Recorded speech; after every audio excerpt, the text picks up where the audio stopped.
I'd now like to call for our closing plenary session onto stage Professor Türker KILIÇ of Istinye University, Gary Jacobs, the President of the World Academy of Art and Science. We have Jonathan Miller joining us online, who's the former CEO of AOL, Ralph Wolff, founder and president of Quality Assurance Commons. We have Iveta SILOVA joining us, professor and director of the Center for Advanced Studies in Global Education. And we also have Shai, RESHEF, founder and president of the University of People. We do have some time constraints with Shai and Jonathan, so I would like to give the floor first to Professor KILIÇ to give us his insights of what he's learned over the last 3 days. We started 3 days ago with lots of questions, and hopefully we have some more answers. So, education is a kind of interaction between life and mind. And I've learned that as we define life as the fullness of information, all interactive and integrated codes of existence, and education is an interaction of mind and life. So this has several levels. The first level is the first level of education is the curiosity. So education starts in my mind with the curiosity.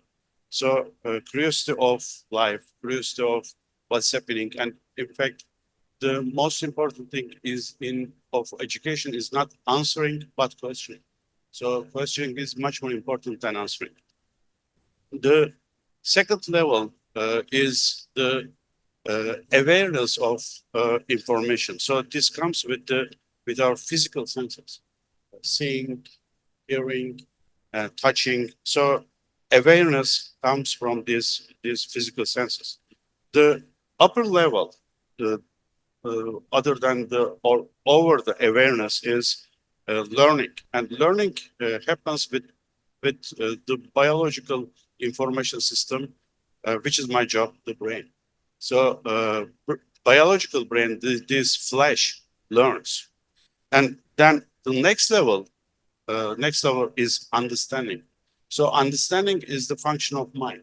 So which is the upper level. Then so the first we said that the most basic part of life is information, and education starts with curiosity, then awareness with the senses, then learning with the flesh brain, biological learning system, then our mind understands, and then for me the most important layer comes, which is related with the integration of mind and life itself. This is consciousness.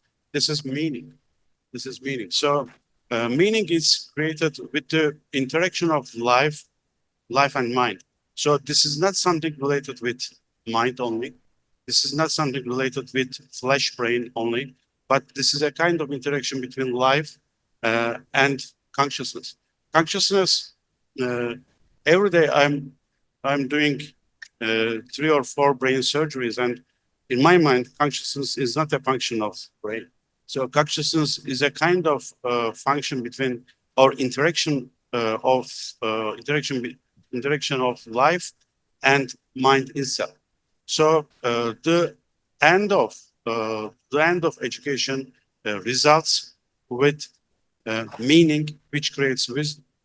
So the process starting with curiosity, continuing with gathering of information, then learning what it is, then giving a meaning to it, and in the end, this creates. I mean, we are living in a sea of, in an ocean of information, and the interaction between the mind and life creates consciousness. So this is something related with meaning, which we call wisdom. So I would like to thank all the people who are here now. So this is the end of today, and my students are here. So I'm very proud of that. Thank you so much. Thank you. Thank you, Professor KILIÇ, and thank you once again for hosting us at your beautiful university. I'd like to go to John Miller, who's the former CEO of AOL, to give us his thoughts on and insights on the future of global education. Thank you, Grant, and good day to everyone, and thank you again. I think this has been an extraordinary couple of days, and I think there's obviously, to me, tremendous agreement on the need for change and evolution in our educational institutions globally. I think we all probably also feel it's sometimes cliched, but I think it's very true that the pace of societal change is increasing, driven by such things as technology, social media, the effects of the geopolitical evolution, which is very rapid at this point, and climate change and things like that. So obviously there is this tremendous backdrop of change going on, and a huge question that hangs, I think, over all of us is how do our educational institutions and systems evolve to meet the opportunities and, frankly, demands of this change. So even though there's much to be determined, I wanted to just take a couple of moments and just begin to address some of the very daunting things that come around. Well, actually, how do we do this? And I think there is some good news in that regard. One is that to the extent that probably many of us feel, myself included, that technology needs to be a big part of the answers here, that the technology is either existing or very near term now for much of what's needed. It is not a distant, far off set of things that are needed to happen. So I think we can see and harness the benefits of technology now and in the very near term for very broad and great effect. And that is I think, just a real opportunity for the world at this time. But at the same time, and perhaps even more important, I think there needs to be a clear mandate and intentionality around some of the things that need to be done, and to have these clear statements of what are we trying to do. So I've mentioned in some earlier discussions, I've been involved in as advisor to Harvard's online efforts pretty much since their inception. And something interesting happened a couple of years ago where the folks that are doing this, which comes out of the Office of the Vice Provost for Advances in Learning, declared a goal of Harvard being involved in educating 5% of the world's population. And I wanted to just examine that because I find it a real milestone and extraordinary at a number of different levels. So, and it goes to this point of intentionality matters, and that there are things that we can do today that matter even by declaring such things. So just to break that down for a second, if you think about educating 5% of the world's population, that's a number in the hundreds of millions. So right off the bat, if you think that a few implications arise. One, you have to involve technology. There's no other way to really do it at this point. And you want to make that technology accessible, affordable, responsive, personalized, all of the things that have come up in the various discussions in this conference and elsewhere. So it has that implication. It very much speaks to how do you evolve the paradigm of higher institutions of learning, which have been in many ways built up around a much more elite construct of how do you educate a very few people very, very well versus how do you reach hundreds of millions of people. So it really, it not only calls into question that old paradigm, but really evolves and extends it much, much further. It also speaks to the unit of consumption, as I call it, which used to be, to my mind, for example, a college diploma that then moved to perhaps courses. And now to achieve that kind of goal, you need to think in terms of modules and components, which allow for mixing and matching, which allows for personalization and flexibility and to be responsive to different needs in different parts of the world and different goals and different ways these modules could be incorporated in other people's courses, other people's programs. It also goes to what is the credential that might emerge out of this world, and what is the value, the real world value of those credentials, diplomas or other certificates and other ways of acknowledging learning and skill development. And so all of this takes place, I think, out of a very simple statement of in a sense, very simple statement of we would like to reach and help educate 5% of the world's population. And in addition to that, if we think, what if other institutions said something like this? What if a number of other institutions, what if many institutions said this? Then we would really have a world where education became accessible, became affordable for a vast amount of the population. So I think that having this kind of intentionality and making that kind of statement, as simple as it may sound, to help educate 5% of the world's population, is actually a significant step in the direction of how we can affect things in the short term, in the near term, and into the future, and not just feel that the pace of societal change, demands, etc., are getting beyond our grasp. So the thing I wanted to hopefully leave us with is that there are things that we can all do now and in the immediate future that I think can have very significant impact and move forward on along all the types of lines that have been discussed here in this conference. So thank you, Grant, for a few minutes to talk about this, and I'll turn it back to you. Thank you for those excellent insights, Jonathan. I'd like to call on Shai RESHEF, who's the founder of University of People, to give us his thoughts around the future of education. Thank you, and it's an honor to be here. I want to talk about the present of higher education, not the future, because I think that what we do is the future. So I'll talk about what we do, and I believe that it is a model for others to replicate, and it hopefully will be the future of higher education. I relate to John's comment about the 5% of Harvard. I hope to see it happening. I think that the means is there. We can do it. Let's hope that it will happen in reality. So I'm going to tell you about University of the People, which is the first nonprofit, tuition-free, accredited American online university dedicated to opening the gates of higher education for those who have no other alternative for higher education. As you know, there are a lot of reasons for people not to attend higher education, either because it's too expensive. Millions of students in the US, but elsewhere as well, cannot afford higher education. The students' loan debt in the United States total 1.6 trillion in 2024, continue to go up. And it's not surprising that a lot of students are not willing to go to higher education because they don't want to end up with debt that they will pay for the rest of their lives. In other places in the world, there are lack of seats. Take Nigeria, for example. 10.5 million students pass the university, pass high school, or graduate from high school every year.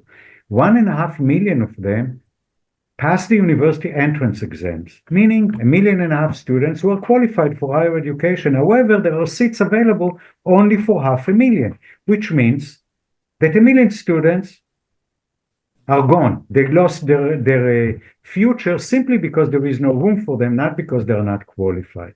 This is the case for every single country in Africa and in many countries, as other parts of the world as well. In other places, people are deprived from political reasons. Refugees, great example. Hardly any country that accepts refugees let them go into higher education. And a lot of other places, students are deprived because of gender oppression. And Afghanistan would be the best example where women simply cannot attend higher education. So for these people, we created University of the People, non-profit, tuition-free online university that opened the gates to every qualified student. We opened the gates for these people that I just mentioned. Our vision is to create a world where all qualified high school graduates can access higher education. We are the first nonprofit, hopefully not the last one. And we believe that while we are the only option for many, many students, what we offer can be replicated by others. In order to tell you what we are, and before explaining how we do that, and I believe that others can do as well, let me give you a few figures. We started in 2009 with less than 200 students. We received our initial accreditation in 2014 when we had 500 students. Since then, we have accelerated growth period. By now, we have over 150,000 students coming from 200 countries and territories. Out of them, 19,000 of refugees, 60,000 are coming from Africa, 40,000 are coming from Arab countries, and sorry. And because we teach both in English and in Arabic, 30,000 out of the 40 study in Arabic. 6,700 of our students are from Afghanistan, but what we are extremely proud of is that 4,300, over 4,300 of them are women studying in Afghanistan behind closed doors, studying online with us from Afghanistan. We have, by the way, also 1,500 people from Ukraine. So how do we make it happen? We have an innovative, sustainable model that works differently than almost every university. However, it is what we do can be done by others as well, and I would like to share it with you. First of all, we use technology.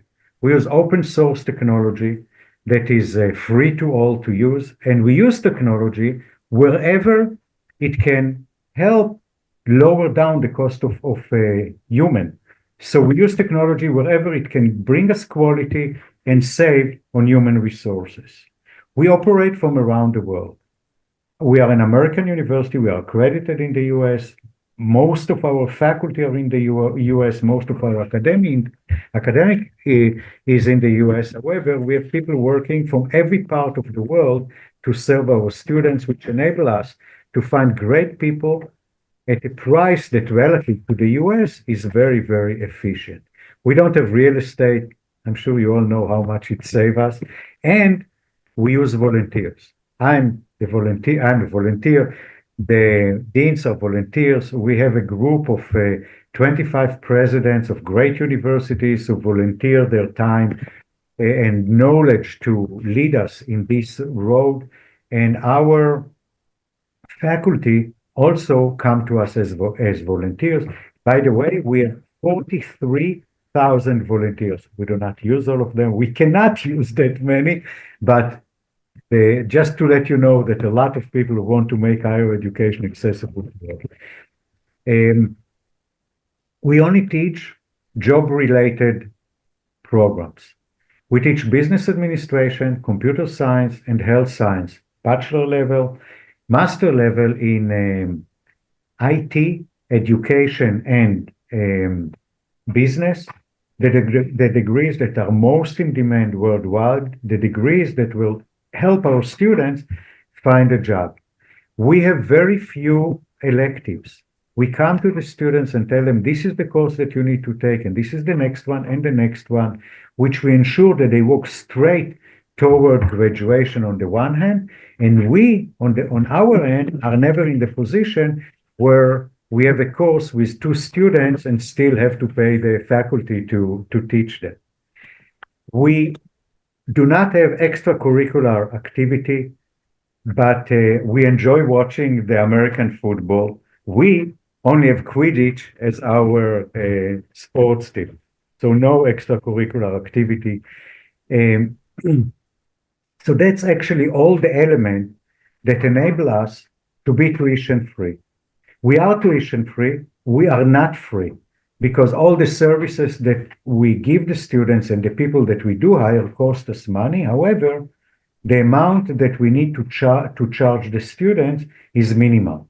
We charge the students, they study the courses for free. When they get to the exam, we expect them to pay $140 per each end of course assessment. That makes it $5,600 for a full BA for as long as it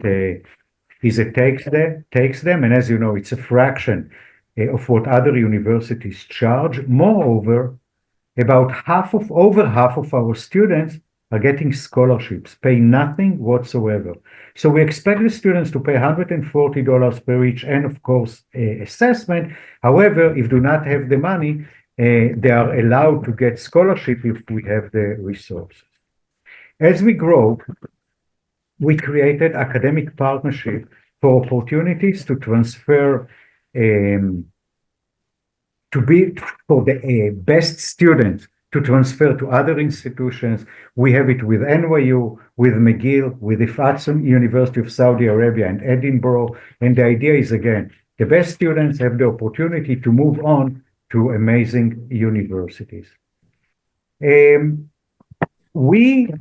order to make it, as I said, we ask the students for minimal fees, but also we get support. And we get donations and support from amazing institutions such as the Gates Foundation, Ford Foundation, Hewlett Foundation, Mellon Foundation, Oak, and others.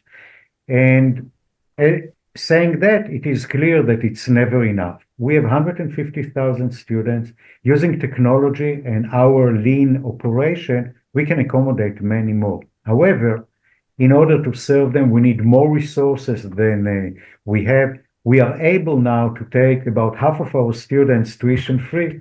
We would love to take even more. To tell you about our results, I'm sure that one of the questions that you have is how well are you doing, or how well are your students doing? We are doing well, but we are non-profit and we have no profit. But the question is how the students do. And they're doing quite well. We have graduates who work at Apple, Amazon, Dell, Deloitte, United Nations, Wells Fargo, and just to name a few. 80% of our alumni currently employed in roles directly related to their degrees.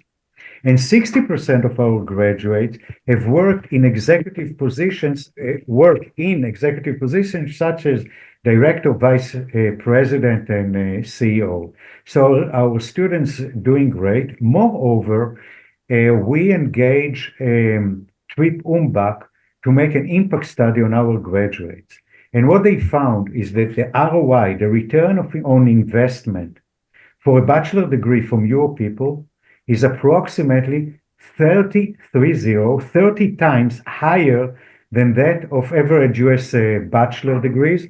Our students will make, for every dollar they invested in studying with us, if they paid for it, they will get $250 extra in their lifetime working, compared to $8 of average high school graduate in the US. So this is us, but we have just started. We'd like to move on to somebody shortly. If you could please give your closing thoughts for another 30 seconds. Thank you. Okay, so you give me 30 more seconds, or 25 by now, right? 25 now. Okay. So my closing notes is that UNESCO stated there are 100 million people in the world that are qualified for higher education but do not have seats in the existing universities. We build a model to show that all these people can be served. We hope that others will replicate this model as well. And I hope that we will live in a world with every single person on earth will have the opportunity for higher education if they are qualified for it. That's it. Thank you so much. Thank you, Shai. I would like to go to Iveta SILOVA, who is joining us from Arizona State University today. Iveta, we have an auditorium full of young people, very eager to know what the future holds. The floor is yours. Morning and good afternoon, good evening, esteemed colleagues and friends. It's an honor to be here with you. Students, educators, researchers, scientists, artists, policymakers, thought leaders, all bound by a shared commitment to reimagine global higher education. It's really exciting to be together in this space. We face an urgent question: how can we build a new paradigm for higher education that not only addresses humanity's most pressing challenges, but does so in a ways that are relevant, that are inclusive, accessible, and affordable? But let me begin by acknowledging the problem very briefly. The current model of higher education, rooted in hierarchical systems, colonial histories, and outdated paradigms, has not only struggled to keep pace with the demands of a rapidly changing world, but also contributed to the crisis that we face, producing knowledge that separates people from the planet, justifies exploitation of natural and human resources to pursue economic growth at the expense of planetary sustainability. And while it has excelled in producing knowledge and technoscientific solutions, it often fails to change the culture of human exceptionalism. And it has not really helped us move off this climate catastrophe trajectories that the Club of Rome warned us about in 1972 already, 50 years ago. Worse yet, universities frequently exclude the very communities most affected by these crises, sidelining their voices, their knowledges, and also potential contributions that these communities can make. And if we are to promote a new paradigm, there are many things that we can do, but I will highlight just 5 today. And those are, in a way, summary of the broader discussions that has been happening over the last few days, and actually also maybe last few years. And those are first centering the culture of interdependence, embracing interdisciplinarity, democratizing access to higher education, integrating diverse knowledges, and fostering lifelong learning. So very briefly, at the heart of this new paradigm of global higher education must be a shift in values, a recognition that we are profoundly interconnected with each other and with the planet. Higher education must reflect this interdependence in both curriculum and in its practices. So we must cultivate a sense of shared responsibility among students, educators, and institutions. And this involves embedding ecological and social justice into every discipline, not as not as an optional electives, but as very core frameworks. So we should ask, how can engineering prioritize sustainability? How can economics value care and equity? How can the arts foster empathy and activism? And this is not just about knowledge, it's about the values that empower students to think and act as global citizens. So at ASU, we are trying to experiment in this space. And one of the activities that we are currently implementing is introducing sustainability in this very interdisciplinary sense as a general education requirement for all of the students, whether they are in the School of Arts or the School of Business or the School of Engineering. Then the second point is embracing interdisciplinarity. To tackle humanity's complex challenges, we must move beyond rigid disciplinary boundaries. And imagine an education system where climate science, indigenous studies, policy design are taught alongside each other, where universities work and students are working teams across disciplines to solve real-world problems. This kind of interdisciplinary collaboration can unlock the innovative solutions we need while preparing students for the complexities of an interconnected world. And again, such spaces are emerging already in many places, and we have heard some examples already.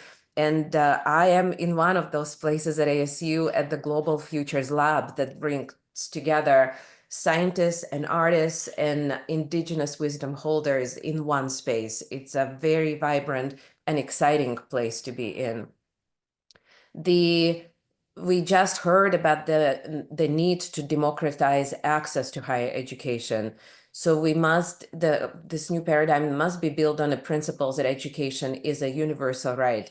Too often, access to higher education is determined by geography, by wealth, by privilege, leaving millions excluded, as my colleague just explained earlier. And technology offers an opportunity to expand access through digital platforms, open education resources, virtual classrooms, but access is not just about technology. It is about dismantling these structural barriers, from tuition costs to discriminatory admissions practices. Governments, institutions, and funders must prioritize policies that reduce these barriers, ensuring that education is affordable and inclusive for all. So at ASU, we have started this process by including in our charter a commitment to be known not by whom we exclude, but by whom we include and how they succeed. And that really informs our everyday practices. Then the next point, very briefly, a truly global higher education system must value the richness of diverse knowledges, particularly those rooted in indigenous, local, and marginalized traditions. These knowledges often hold critical insights into sustainability, resilience, and coexistence, wisdom that is urgently needed in our fractured world. And this requires a decolonial approach to education, one that challenges the dominance of Western epistemologies and creates spaces for other ways of knowing. Partnerships with local communities, co-designed curricula, and the integration of lived experiences into teaching and research are really essential steps. We need to move from this model of knowledge extraction to one of mutual learning and co-creation, including co-creation with students. And finally, higher education must embrace the role of lifelong partner in learning. The challenges we face require continuous adaptation and growth. Education cannot be confined to the traditional student years. It must be a resource for people of all ages. So by fostering lifelong learning, we then begin dissolving these artificial barriers of age and of stage, empowering individuals to thrive and contribute meaningfully at every point in their journey. So it's not just investment in people, it's a commitment to creating a resilient, interconnected society equipped to meet the future's challenges with creativity and with purpose. So these steps, centering interdependence, embracing interdisciplinarity, democratizing access, integrating diverse knowledges, and fostering lifelong learning cannot be realized by any one institution, sector, or nation alone. They require a global effort, a network of networks where we collaborate, we share resources, and we learn from each other. So in closing, let us resist actually the temptation to think of higher education merely as a tool to fix what is broken, as if the world were a puzzle waiting to be solved by us. Instead, let's us reimagine it as a breathing, living entity, an intricate dance of relationships, a compost heap of ideas, of failures, and of possibilities. Higher education is not merely a mirror or a hammer. It's a portal, a threshold, a place where we can pause, unlearn, and relearn how to be together again. The world is turning. Higher education can turn with it. So let's turn it into a place where the improbable is welcome and the marginalized are centered, and the future becomes a practice of care and connection. We really hope to continue these discussions also at Arizona State University, where we will welcome the World Academy of Arts and Sciences on May 1st and 2nd. And we hope to continue these conversations and collaborations together in the months to come. Thank you.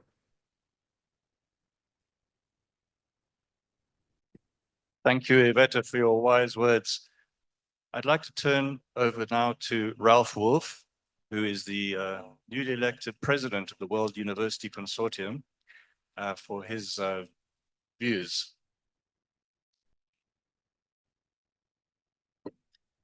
Then we'll close with some final words from Gary Jacobs. I realize I'm the next to last speaker for the end of a very long conference, so I will be focused and brief. How do we know that how do we know that the oceans are warming? How do we know, as Jonathan said, that phytoplankton comprise 60% of the oxygen that we breathe? How do we know that the atmosphere is problematic? We have signals all over, above us, under us, signals, satellites, and there's intercommunication between all of those devices and growing every year to learn more and more and become more and more accurate about what is really going on with our planet. So I view this conference as another signaling device as we talk with people all over the world, or listen to people from all over the world about what is needed next. And it's a new form of signaling that we keep hearing from people not only who are practicing in the world of higher education or in medicine or in law or disciplines, but those who receive it from students all over the world. The system needs to change. So the signals that we have is that the world or the planet or these other signals are telling us we need to change and the systems need to change. The other set of signals we're getting, such as we heard from University of the People, from Arizona State, from so many other places, there are positive things going on we need to turn to and we need to learn from. So we can't ignore these signals. We need to move forward. But what I heard a lot through this conference, we can't graft a few changes onto the existing system. Learning doesn't only occur in 50-minute blocks of time or 60 minutes. Mastery of learning or filling the gaps of learning doesn't only occur if you get a 70%. That we need to fill in the gaps of learning. We need to take these signals and create a system that builds real competence, set of skills for adapting to the future. So I found very impressive in listening throughout the conference the need for change, the specificity of the changes needed, and the fact that it's not just courses that are taught, but it's about how we interact with each other and how the process of education cultivates and develops each of us as human beings and as professionals. So I want to close with a term that I think will be the term that, for me, will make a big difference. We need to not only have these changes in the system, but that term is biophilia. How do we learn to love this planet in order to preserve it? And everything we do should be out of that love for the nature, for the planet, for each other, and for the systems that we create, and have the humility to know we need to change, we're willing to change, and we will work together to enact the change. And I feel that this conference has set us forward on that progress. I want to thank the university and all of you who have participated in this conference. It is such a rich experience, not to just be on a digital Zoom screen talking to one another, but to actually meet face-to-face with speakers, with students, with faculty, and with so many others to make this the next step in our progress toward the changes that are needed. So thank you for the privilege of being here with you.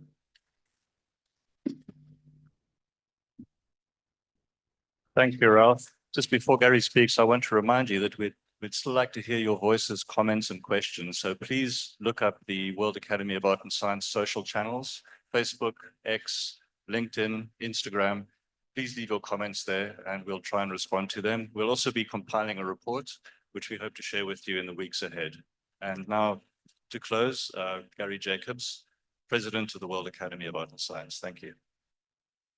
I have to start then by something I cannot leave without, and that is deepest thanks to Türker and to Rector Ibis and to the university, Istinye University, for a wonderful experience, and to all of you who have participated in it. This is our 7th international conference on this topic in 10 years. And I believe it's been the most rich and rewarding for me. One thing I have learned, I'd like to share a few things I have learned in life, which we didn't talk about in the last 3 days. The first one is, you learn most when you try to teach others. It's a pretty well-kept secret because we keep thanking the person who teaches us when the person who teaches is really the greatest beneficiary.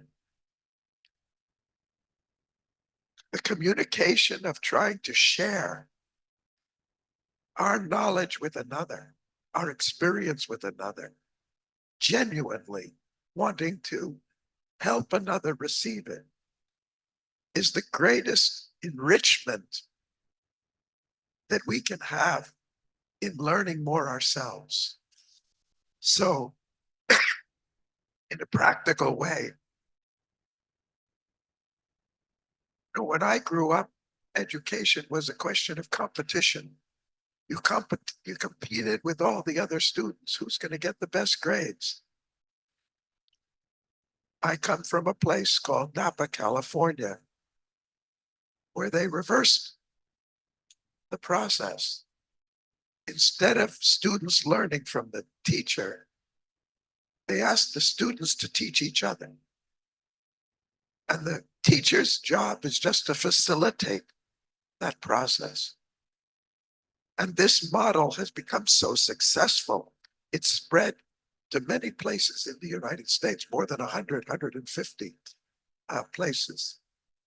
So whatever we talk about the future education, for you, it can start today or tomorrow, simply by trying to share as much as you can with all your classmates and all those before you, all those around you. And I think you'll see what I say is not just a proverb or something. There's a real truth to it. When we try to figure out how to communicate to another person, our own knowledge grows. Second thing I'd like to share from my own experience is, mind is the greatest instrument of knowing that we have developed as human beings. But I find the greatest wisdom or knowledge we can gain is to know the limitations of our mind. And one of those limitations is, mind is very good at looking backwards and explaining everything and how it happened. We call it history. But when it comes to looking forward, mind is like a rear view mirror in the car.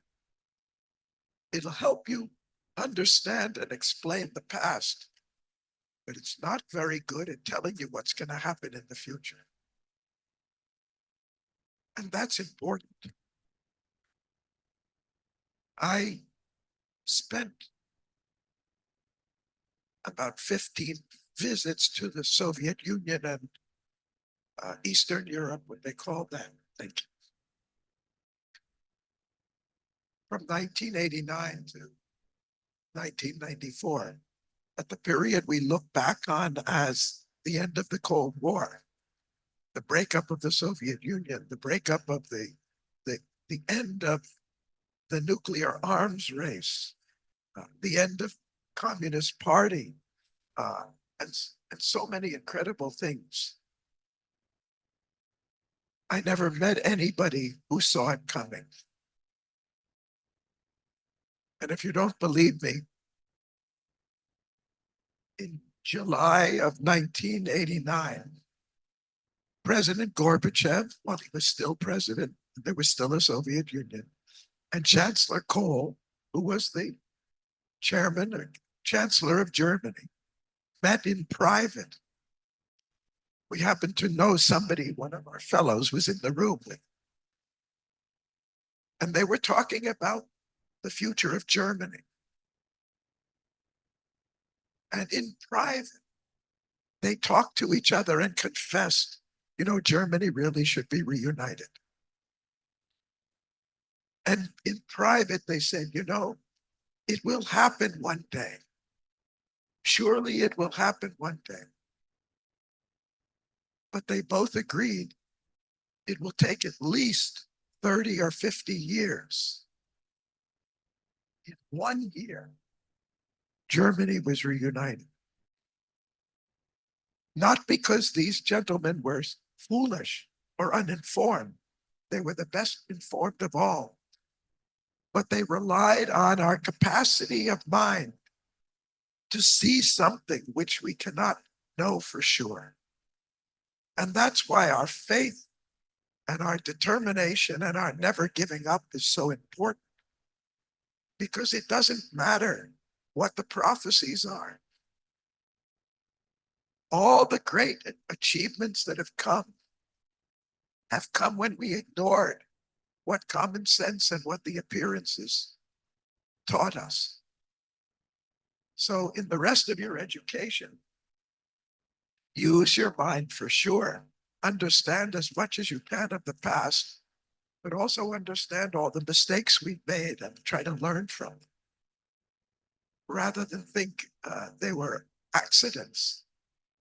We're using a faculty for something it really is not constituted for. We need something else. And I'll end with one more.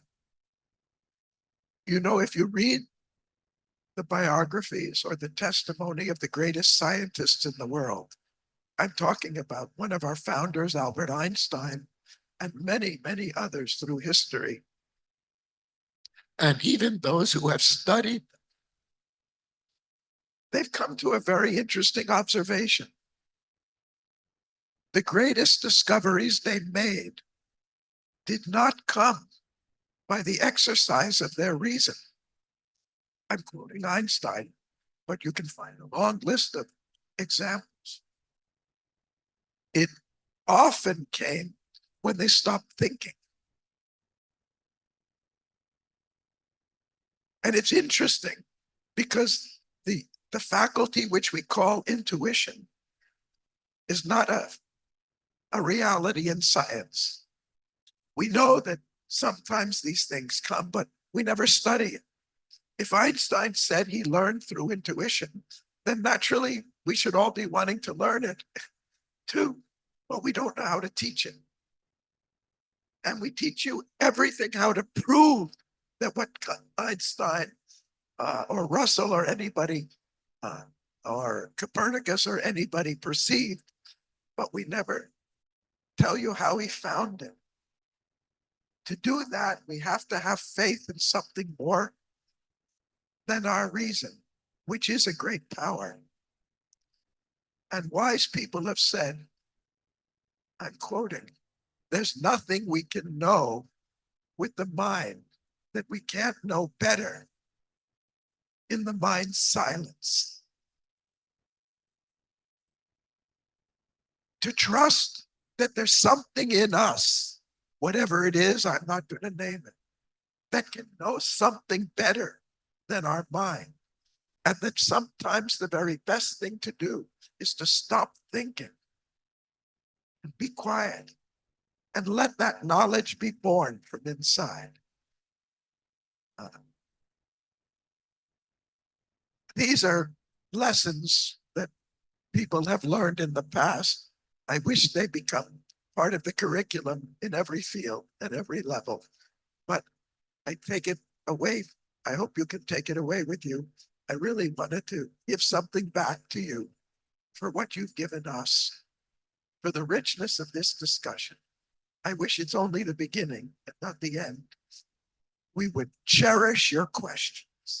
We would cherish your experiences because we'll learn a lot from trying to communicate with you more. Thank you. Thank you very much, everybody. That closes the 7th International Conference on Future Education.